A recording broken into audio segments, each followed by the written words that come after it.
샘 올리베리 목사님이라고 하는 분이 계시는데요. 그 샘 올리베리 목사님이라고 하는 분이 쓴 책이 이제 싱글 그 자유함과 두려움이라는 책입니다. 이 책에서 오늘날의 환대에 대하여, 우리가 이제 남을 맞아들이는 그 환대, 남을 이제 나그네를 우리가 맞아들이는 환대, 이 환대에 대하여 말하기를, 우리는 환대하는 것이 아니라 연기할 때가 너무나 많다. 우리는 쇼를 보여준다. 우리는 방문자들에게 가족의 진짜 삶이 아니라 인스타그램 버전의 삶을 보여준다라고 말합니다. 그러면서 성경에서 환대는 우리의 진짜 삶을 다른 사람들에게 열어 보이고 그들을 삶 속으로 초대하는 것이다라고 말합니다. 이 말처럼 사람들은 많은 부분 진짜 자신의 삶을 다른 사람들에게 감추고 보여주고 싶은 이미지만 보여주려고 합니다. 물론 좋은 이미지를 보여주려고 하는 것은 사람의 당연한 심리일 겁니다. 그러나 계속해서 좋은 이미지만을 보여주려고 애쓸수록 사람의 마음은 더욱 깊은 우울감과 상실감에 빠지게 됩니다. 우리는 다 완전하지 않잖아요. 우리는 다 약한 부분이 있고 모자란 부분이 다 있거든요. 근데 자꾸 그걸 감추고 안 드러내려고 하는 그것이 자꾸 우리 안에 있다 보면 우리 안에 계속 이렇게 상실감과 열등감, 우울감 등이 생기는 겁니다. 그런데 이런 모습은 교회에도 마찬가지입니다. 오늘날 많은 이들이 교회에 가족이 아닌 손님으로 옵니다. 가족과 손님의 차이가 뭡니까? 가족은 진짜 삶을 볼 수 있습니다. 저 사람이 어떤 부분이 모자른지, 어떤 부분이 그래도 나은지, 이런 것들을 다 볼 수 있는 게 가족입니다. 그러나 손님에게는 서로 진짜 삶을 보여주지 않습니다. 친밀할 수는 있습니다. 그러나 항상 적당한 선을 유지합니다. 이걸 잘 볼 수 있는 게 명절 때죠. 명절 때 시댁에 가면 며느리들은 진짜 삶을 보여주지 않습니다. 아무리 며느리가 가족이라 그래도 며느리의 완전한 삶을 며느리는 보여주지 않고 또 나머지 가족들도 며느리의 완전한 삶을 보고 싶어 하지 않습니다. 이건 친정에 가도 마찬가지죠. 친정에 가면 사위가 자신의 모든 삶을 다 보여주지 않습니다. 아마 이게 가족과 손님의 차이일 겁니다. 이게 무너지면, 이게 지금 터지면 진짜 가족이 되는 거죠. 아, 제가 나에게 그래도 약한 부분을 보여주고 그래도 못난 부분을 보여주면서 서로가 그것을 이해해주면 이제 진짜 비로소 가족이 되는 겁니다. 그런데 교회는 이게 어느 순간 우리에게 너무나 자연스럽게 그냥 가족이 아닌 손님의 형식으로 그냥 남아있어요. 아마도 이 부분을 가장 잘 보여주는 관계가 목회자와 성도의 관계일 겁니다. 많은 분들이 목회자와 성도의 관계에는 적당한 거리가 필요하다고 말합니다. 물론 이 적당한 거리는 목회자나 성도나 둘 다 연약한 인간이기에 서로 상처받을 수 있는 그런 부분들이 있으니까 서로에게 상처를 줄 수 있는 것을 막기 위한 거리일 겁니다.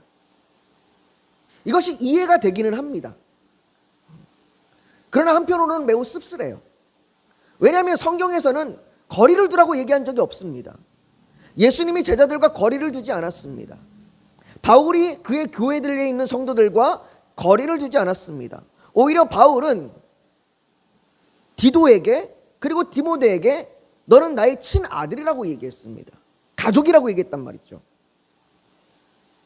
또한 성경은 우리를 향하여 말하기를 그러므로 이제부터 여러분은 외국 사람이나 나그네가 아니요 성도들과 함께 시민이며 하나님의 가족입니다 라고 그렇게 우리에게 너희는 손님이 아니라 가족이다 라고 말하는데 왜 우리는 진짜 삶을 드러내는 것을 꺼리고 교회가 기능적인 관계로만 얽혀 있을까요? 마치 오늘날의 교회는요 분명 가족이 한 식탁에 둘러앉아서 식사하고 있지만 각자 스마트폰만 쳐다보고서 식사하는 그런 모습과 같습니다. 가족 구성원으로서 남편과 아내, 부모와 자녀가 기능적인 역할을 하고는 있어요. 엄마는 엄마로서의 요리도 하고, 아빠는 아빠로서의 직장 가서 일도 하고 돈을 벌어 오기도 하고, 자녀들은 학교 가서 공부하고 돌아오고 합니다. 분명히 그래서 각각의 역할을 잘 수행하고 있지만 서로를 향해서는 관심이 없어요. 그러면서 또 한편으로는 자기에게는 관심을 가져주기를 바라는 그런 모습, 그런 가족, 이런 가족의 모습이 오늘날의 교회의 모습과 같습니다. 교회에 들어와서 기능적인 역할은 다 하고 있습니다. 각각의 맡은 은사와 각각의 맡은 봉사를 감당하고 각각의 직분에 따라 활동을 합니다. 대화도 합니다. 친밀한 관계가 어느 정도는 있습니다. 그러나 거기까지입니다. 서로를 향하여 깊은 관심을 누리지는 않습니다. 그러나 또 한편으로는 자기는 좀 위로받고 싶고 자기는 좀 이해받고 싶어 하는 마음들이 다 있는 거예요, 교회에서.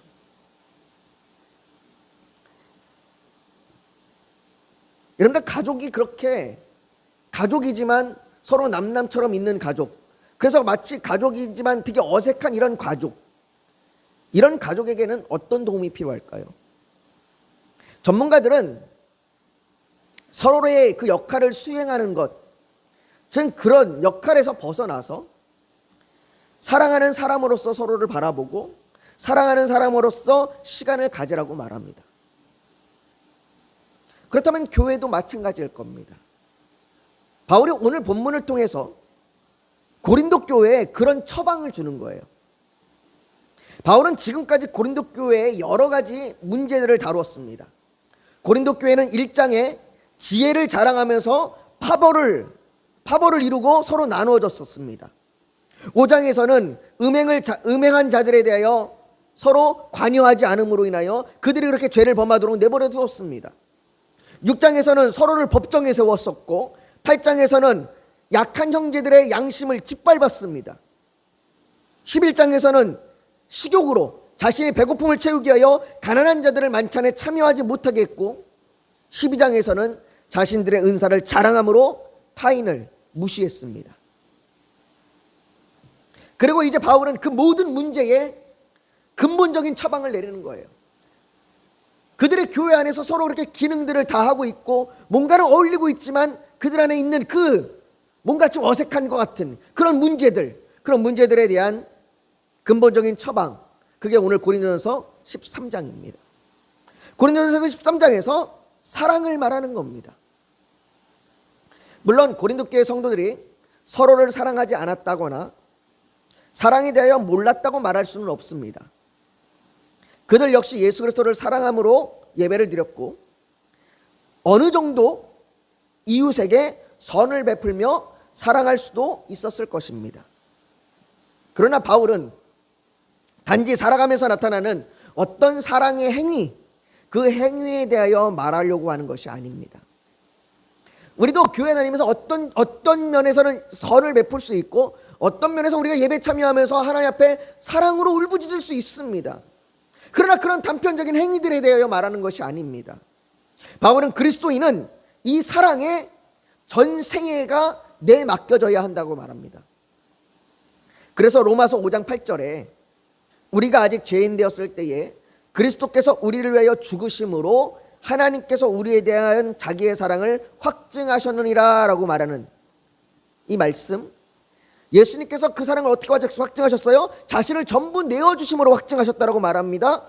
이 말씀과 같이 우리가 예수 그리스도를 닮았다면 우리도 우리의 사랑을 어떻게 확증할 수 있느냐? 우리의 전부를 내어드림으로, 내 전생애가 내 사랑에게 그 사랑의 내를 내어줌으로 확증할 수 있는 것이죠. 바울은 지금 그 사랑을 말하고 있는 겁니다.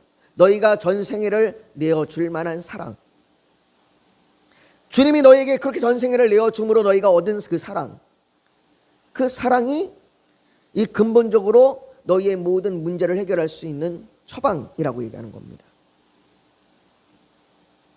바울이 에베소 4장 15절에 교회에 대하여 말하기를 이렇게 말합니다.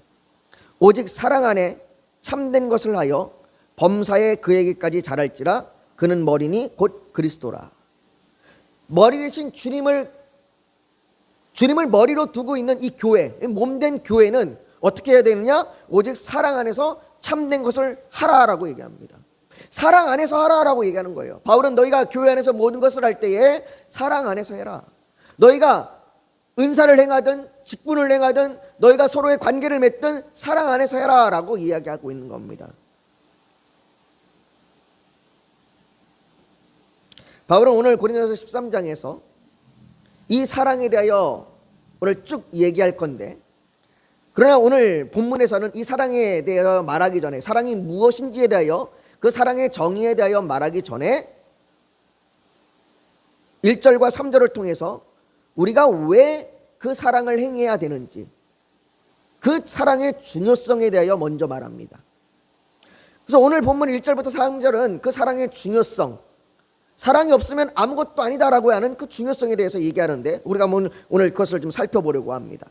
오늘 본문 1절에 보면, 우리 한번 1절에 한번 같이 한번 읽어볼까요? 1절을 같이 읽습니다. 시작. 내가 사람의 방언과 천사의 말을 할지라도 사랑이 없으면 소리나는 구리와 울리는 꽹과리가 되고. 바울이 첫 번째로 방언을 말합니다. 너희가 방언을, 사람의 방언과 천사의 말을 할지라도 라고 얘기합니다. 바울이 방언을 제일 먼저 이야기하고 있는 것은 그만큼 고린도 교회 성도들이 방언을 중요하게 여겼기 때문이에요. 고린도 교회 성도들은 이 방언을 그들이 성령의 사람이라고 하는 그 증거로 삼을 정도로 중요하게 여겼습니다. 그러니까 성령의 사람, 저 사람 참 성령의 사람이야 라고 알 수 있는 그 증거로 방언을 본 겁니다.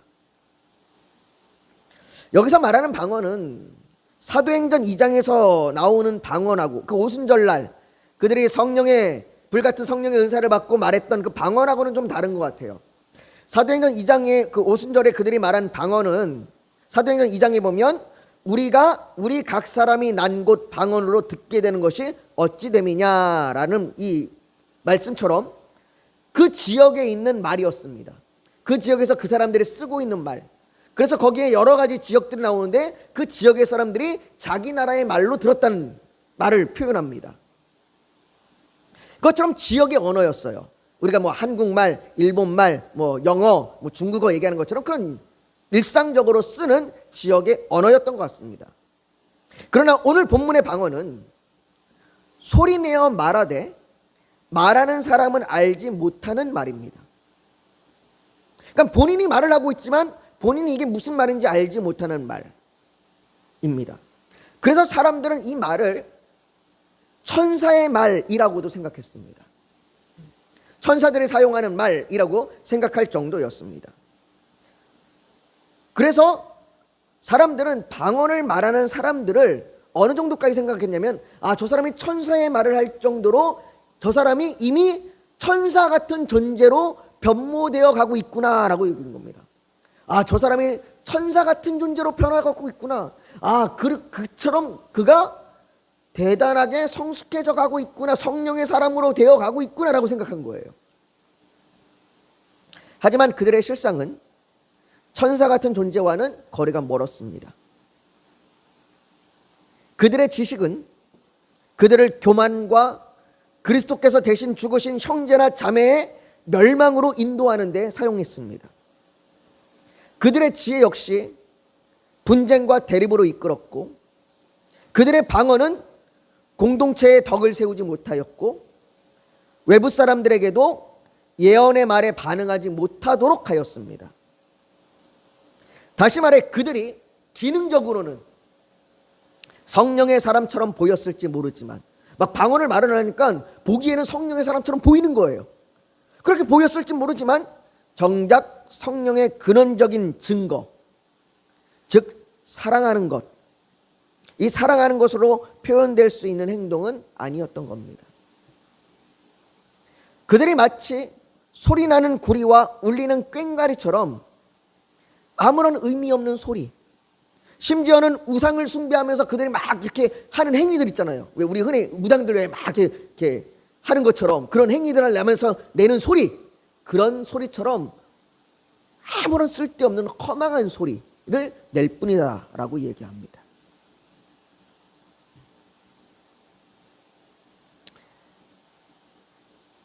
그러니까 사랑이 없으면 그냥 아무런 의미 없는 게 돼버리는 거예요. 아무런 의미가 없는 거예요.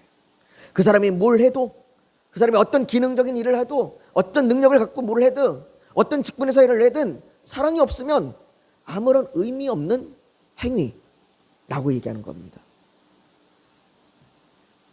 또한 바울은 2절에, 우리 한번 2절도 한번 같이 읽어볼까요? 2절 같이 읽습니다. 시작. 내가 예언하는 능력이 있어 모든 비밀과 모든 지식을 알고 또 산을 옮길 만한 모든 믿음이 있을지라도 사랑이 없으면 내가 아무것도 아니요. 바울이 1절에 사랑이 없으면 아무 의미가 없다라고 얘기한 것처럼 2절에서는 사랑이 없으면 또 어떻게 되느냐를 얘기하는데, 2절에는 바울이 모든 비밀과 모든 지식을 알고 또 산을 옮길 만한 모든 믿음이 있을지라도 라고 얘기합니다. 만일 여러분들이 모든 비밀, 모든 지식, 능력을 행할 모든 믿음을 가지고 있다고 생각해 보십시오. 이것은 엄청난 특권입니다. 아마 목회자가 이런 특권을 가지고 있다면 그의 설교를 듣기 위하여 얼마나 많은 사람들이 모여들겠습니까? 아, 저 목사님은 모든 비밀을 다 알아. 성경의 모든 비밀을 다 알고 계셔. 아, 모든 지식을 다 알고 계셔. 저 목사님의 믿음은 산을 옮길 만한 엄청난 능력을 갖고 계셔. 라고 하면 수많은 사람들이 모여들지 않겠습니까? 이건 엄청난 특권입니다. 대단한 능력입니다. 그러나 바울은 그런 대단한 특권을 가지고 있다고 할지라도 사랑이 없으면 내가 아무것도 아니오라고 말합니다. 무슨 말입니까? 모든 비밀, 모든 지식, 모든 능력을 행할 모든 믿음을 가지고 있다고 해도 그것이 무가치하단 말입니다. 아무런 가치가 없단 말입니다. 그들이 행하는 능력이, 그가 행하는 모든 지식이, 그가 갖고 있는 모든 능력이 아무런 가치가 없다는 거예요. 사랑이 없으면 의미가 없고 사랑이 없으면 가치가 없는 거예요. 아니, 오히려 그것으로 인해 더 악해질 수도 있습니다. 내가 사랑 없는 능력, 내가 사랑은 없는데 능력은 많아, 이러면 오히려 더 냉소적이 될 수 있습니다. 더 나아가 사랑 없는 능력은요, 하나님께 속해 있지 않다고 말합니다. 마태복음 10장 1절에 보면 예수께서 그의 12제자를 부르사 더러운 귀신을 쫓아내며 모든 병과 모든 약한 것을 고치는 권능을 주시니라 라고 말합니다. 예수님께서 제자들에게 능력을 주시는 거예요. 귀신을 쫓아내는 능력을 주고 약한 것을 고치는 권능을 주셨어요. 특권이죠. 제자들에게 주신 특권입니다. 그리고는 2절부터 이 특권을 받은, 이 능력을 받은 12제자의 이름을 나열하는데 2절부터 쭉 12제자의 이름을 나열합니다. 그리고는 4절에 가면 이렇게 얘기합니다. 가나안인 시몬 및 가롯 유다 곧 예수를 판 자라 라고 말합니다. 예수님을 판 가롯 유다 역시 귀신을 쫓아내며 모든 병과 모든 약한 것을 고치는 권능을 받았습니다. 그러니까 능력을 받았어요. 특권을 받은 겁니다. 그러나 그가 받은 모든 것은 무가치합니다. 그는 예수님을 사랑하지 않았습니다. 그래서 사단이 그의 마음에 예수를 팔고자 하는 마음을 넣었을 때 그는 즉시 가서 예수님을 팔았습니다.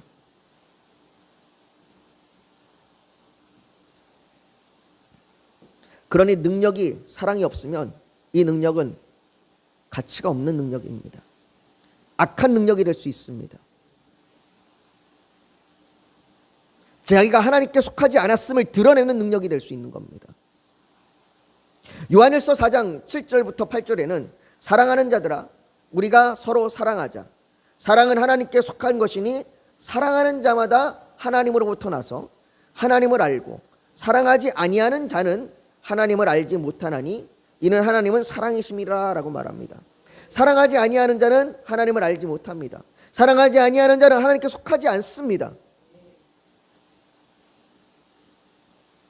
우리를 구원한 것은 어떤 대단한 능력이 아닙니다. 어떤 대단한 특권이 아닙니다. 우리를 구원하는 것은 모든 능력과 모든 지식과 모든 믿음이 아닙니다. 우리를 구원하는 것은 사랑입니다. 하나님의 사랑으로 우리를 구원하신 겁니다. 그 사랑 안에서 믿음으로, 그 사랑 안에서 능력으로, 그 사랑 안에서 지혜로 우리를 구원하신 겁니다.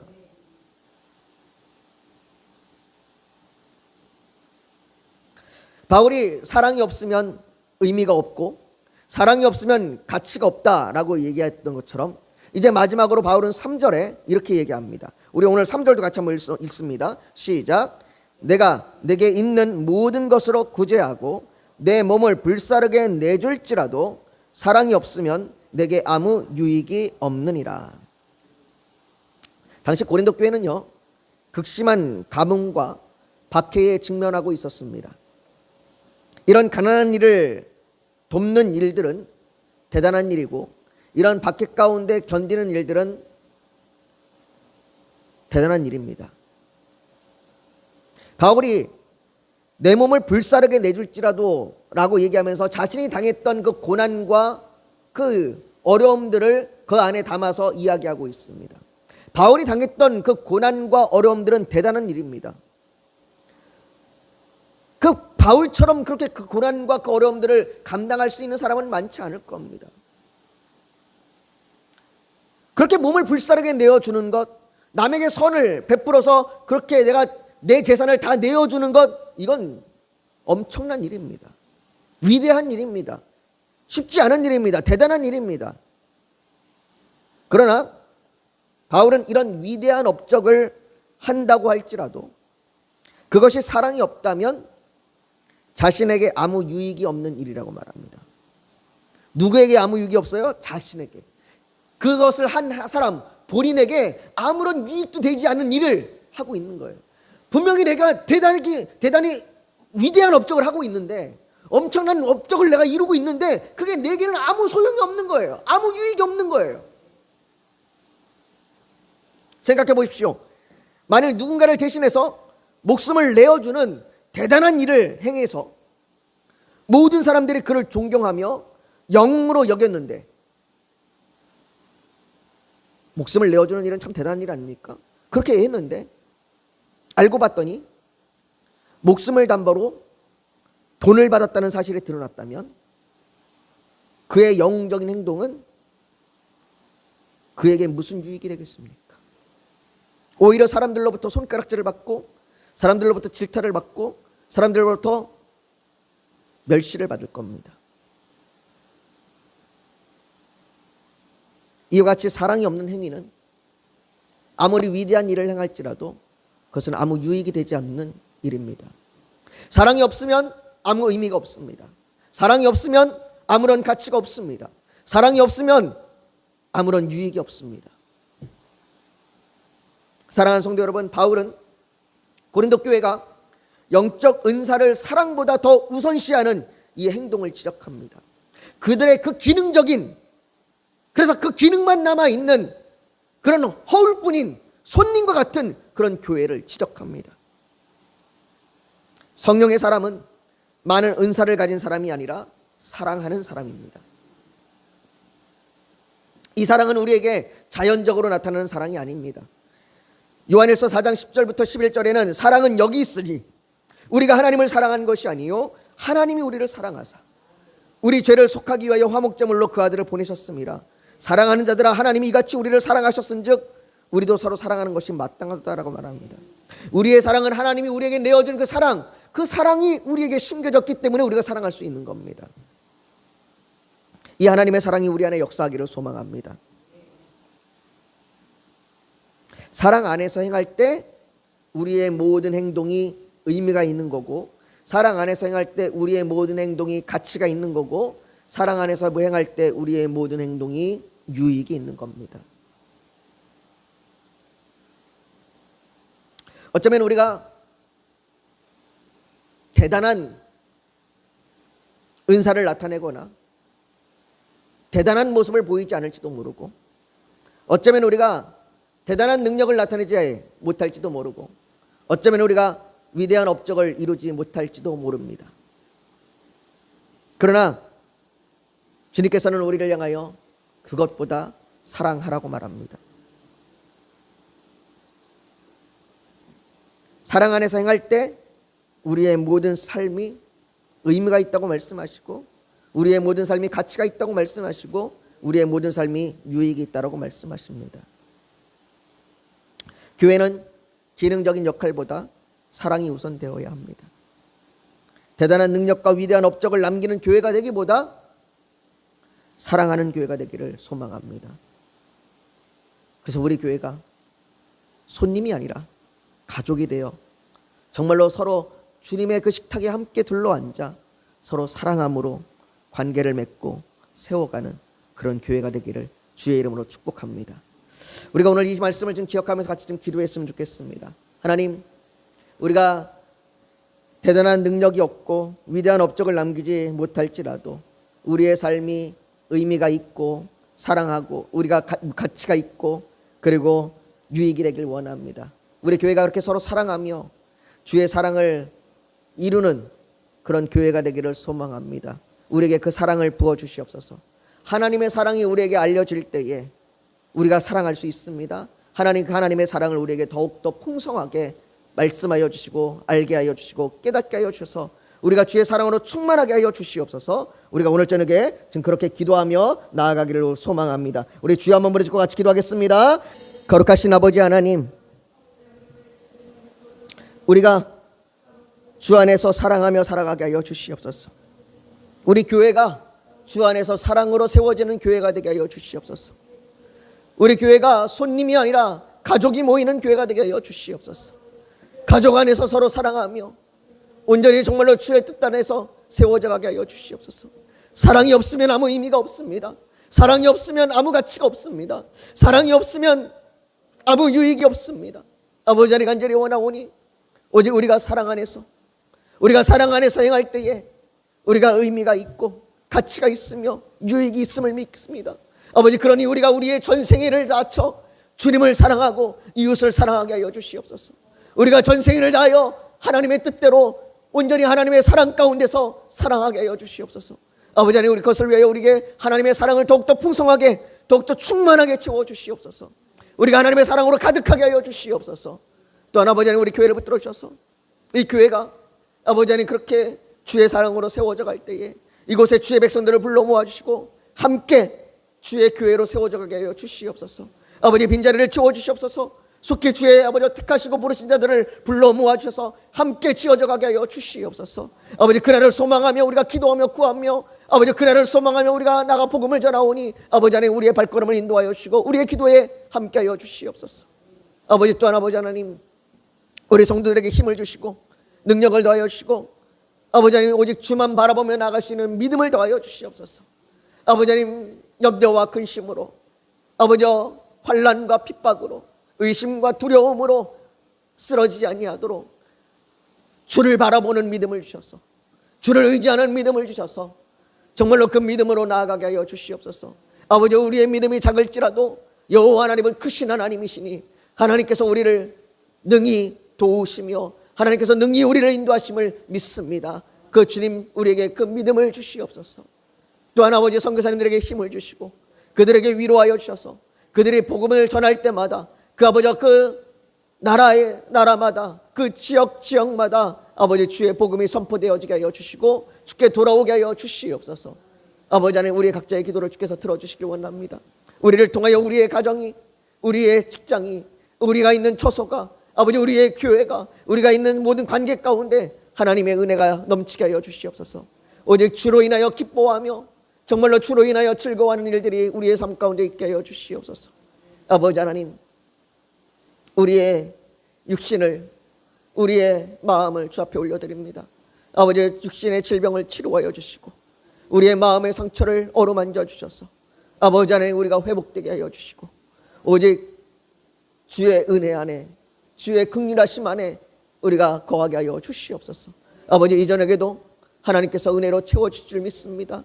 하나님의 은혜가 우리에게 넘치게 하여 주시옵소서. 모든 것 주 앞에 올려드리며 예수님의 이름으로 기도하옵나이다. 아멘.